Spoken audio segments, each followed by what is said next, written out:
আসসালামু আলাইকুম বন্ধুরা, আশা করি ভালো আছেন। আমি আলহামদুলিল্লাহ ভালো আছি। আজকে কিন্তু একটি মজাদার এক্সপেরিমেন্ট করব।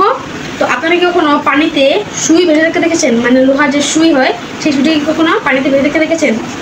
লোহা তো পানিতে ভেজে থাকার কথাও না, লোহা খুব ভারী হয়ে থাকে। তো আজকে কিন্তু সেটাই দেখাবো কীভাবে আমরা এই লোহার একটা সুইকে কীভাবে আমরা পানিতে ভাসিয়ে রাখতে পারি। তো আমার সামনে দেখতে পাচ্ছেন, এই যে দেখতে পাচ্ছেন একটা ছোট গামলার মধ্যে আমি কিছু পানি নিয়ে নিয়েছি। তো এবার আমাদের প্রয়োজন হবে একটি টিস্যুর টুকরা, এরকম একটি টিস্যুর একটা পাতলা টুকরা প্রয়োজন হবে। তারপর আমাদের প্রয়োজন হবে একটি সুই। তো এগুলো হলে আমাদের চলবে। তো প্রথমে যেটা করতে হবে, এই সুইটার উপরে হালকাভাবে টিস্যুটার উপরে হালকাভাবে সুইটা রেখে দেবো। এরকমভাবে সুইটা রেখে দেবো। রেখে দেওয়ার পর জাস্ট আলতো করে আস্তেভাবে আঙুলটাকে ডুবিয়ে জাস্ট এটাকে ছেড়ে দেবো পানির মধ্যে। আস্তে করে ছেড়ে দিতে হবে।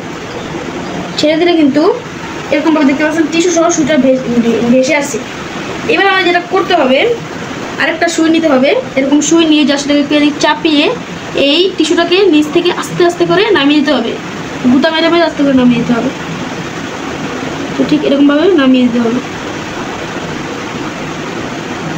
দেখতে পাচ্ছেন এখন কিন্তু সুইটা মোটামুটি ভেসে আছে।